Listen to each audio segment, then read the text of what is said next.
రాష్ట్ర వ్యాప్తంగా ఎన్టీఆర్ భరోసా పెన్షన్స్ పంపిణీ ఆయా నియోజకవర్గాల్లో లబ్ధిదారులకు మంత్రులు అధికారులు పెన్షన్లను పంపిణీ.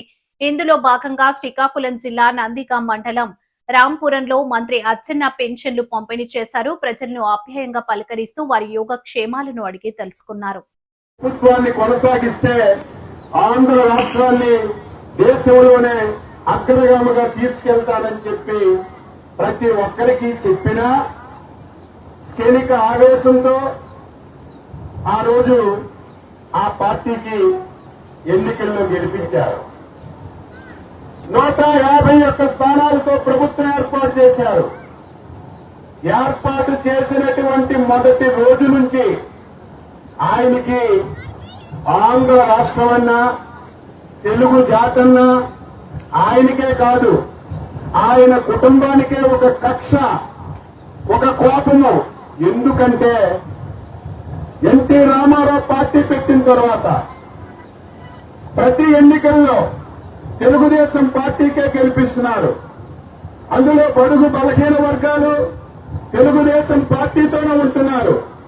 ఏదో ఒకసారి వేవుతో నాకు గెలిపించారని కక్షగట్టి రాష్ట్రం పైన 5 సంవత్సరాలు ఏ విధంగా చేశారో మీ అందరికీ తెలుసు.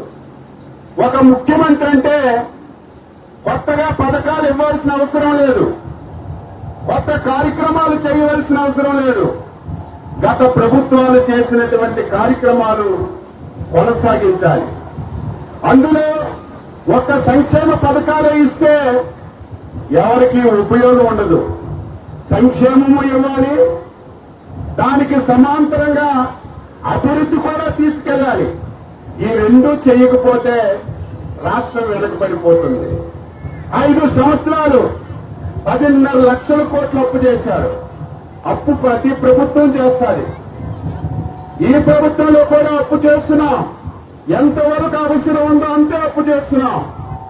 కానీ గత ప్రభుత్వం 10.5 లక్షల కోట్లు ప్రభుత్వ ఆస్తులన్నీ తనఖా పెట్టారు. ఆర్టీఓ ఆఫీసులు తనఖా పెట్టారు, తహసీల్దార్ ఆఫీసులు తనఖా పెట్టారు, రైతు బజారులు తనఖా పెట్టారు. దీనన్నింటికీ మించి మనం అందరం మద్యానికి బానిసలుగా ఉన్నాం. సాయంత్రం అయ్యేసరికి మద్యం తాగడం అలవాటైంది.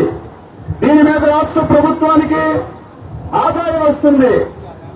ఆ దుర్మార్గుడు మద్యం మీద వచ్చినటువంటి ఆదాయాన్ని తనఖా పెట్టి 25 సంవత్సరాలకు అప్పు తీసుకుని ఈ రాష్ట్రాన్ని పూర్తిగా అప్పుల ఆంధ్రప్రదేశ్ గా మార్చేశారు.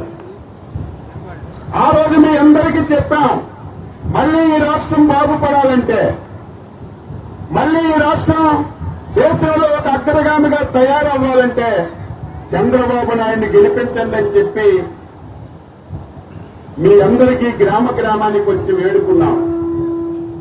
మళ్లీ ప్రజలు విజ్ఞప్తితో ఆలోచించారు. ఆంధ్రప్రదేశ్ ప్రజలు చాలా తెలివైన వాళ్ళు. సరైనటువంటి సమయంలో సరైనటువంటి నిర్ణయం తీసుకుంటారు. ఎవరూ ఊహించలేదు. గ్రామాల్లో ఒక సమాంతర వ్యవస్థను పెట్టాడు, వాలంటరీ వ్యవస్థ. ప్రతి ఇంటికి నిఘా పెట్టాడు. మీరు గొడ్డల పార్టీ ఓటేస్తేనే మీకు పథకాలు వస్తాయని చెప్పాడు. చంద్రబాబు నాయుడిని గెలిపిస్తే ఈ పథకాలన్నీ ఆగిపోతాయని చెప్పాడు.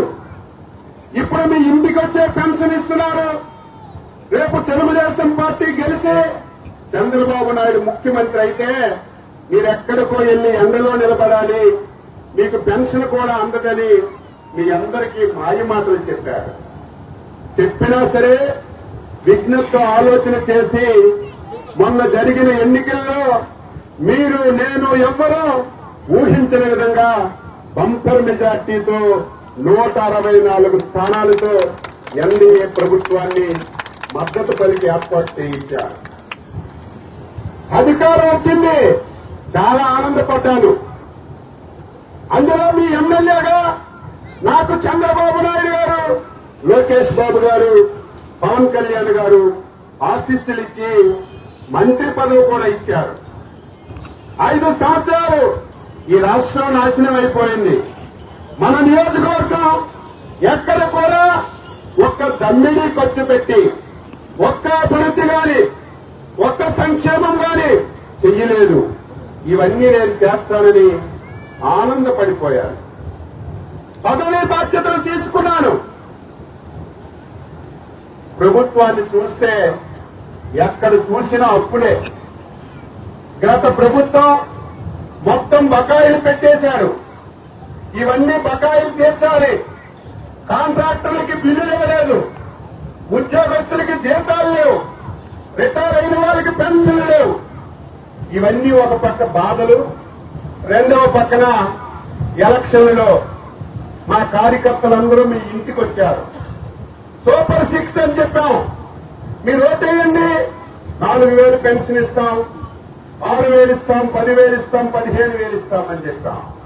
మీరు ఓటేయండి, రైతుకి అన్నదాత కింద 20,000 ఆర్థిక సహాయం చేస్తామని చెప్పాం.